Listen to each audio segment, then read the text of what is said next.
Good morning, જય શ્રી કૃષ્ણ, જય દ્વારકાધીશ. કેમ છો બધા? મજામાં ને? અમે છીએ ને આવી ગયા છે પંજાબમાં આવી ગયા છીએ ને. આજે છે ને અહીં બહુ જ વરસાદ આવે છે, તો લવના પપ્પા કે કંઈક ટેસ્ટી બનાવીએ. મેં કીધું ચાલો. તો હું આજે કંઈક બનાવવા લાગી ગઈ છું. જો કે મારે કહેવાની જરૂર નથી, કેમ કે તમને દેખાય છે એટલે હું શું બનાવી રહી છું એ તો તમને આઈડિયા આવી જ ગયો હશે. તો આજે હું બનાવવા લાગી છું ઘૂઘરા. જે કે એના ફ્રેન્ડ છે ને પ્રશાંતભાઈ ને વિજયભાઈ ને લોકો કે અમારે છે ને ઘૂઘરા ખાવા છે ગુજરાતીના. તો મેં કીધું કે ચાલો, વરસાદ પણ આવે છે અને બારે મોસમ પણ બહુ સરસ છે અને રવિવાર કાલે છે, તો આજે શનિવાર છે, તો આજે આપણે બધું બનાવીએ, વાંધો નહીં એમ કરીને અમે છે ને ઘૂઘરા બનાવવાના ચાલુ કર્યા.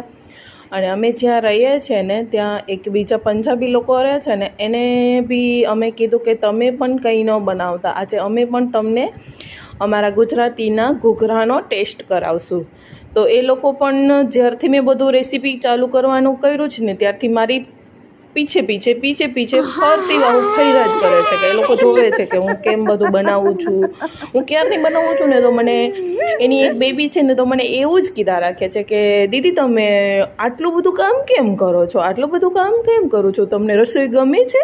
મેં કીધું હા, મને તો બહુ જ ગમે, હું તો કંઈ ના કંઈ નવું બનાવ્યા જ કરતી હોઉં છું.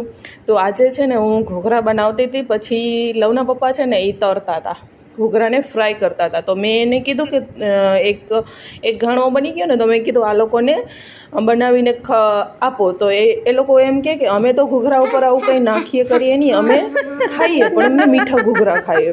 અમે કીધું કાંઈ વાંધો નહીં, તમે જે પણ ખાતા હો પણ આજે અમારા ઘૂઘરાનો ટેસ્ટ કરો. તો એ લોકોને તો આવું કંઈ કે નહીં, અમે તો એમને સિમ્પલ જ ખાઈ લેશી. એમ કીધું વાંધો નહીં, તમે સિમ્પલ ખાઈ લ્યો, અમને કાંઈ વાંધો નથી, પણ તમે એક વખત અમે જે રીતના ખાઈએ છીએ ને એ રીતના અમે તમને બનાવીને દઈએ, એ તમે ખાઈને જાઓ. તો મેં છે ને 3 પ્રકારની ચટણી બનાવી હતી, એક ખજૂર અમલીની, એક મરચાંની ને સિંગની, અને એક ગોળ ને લસણની.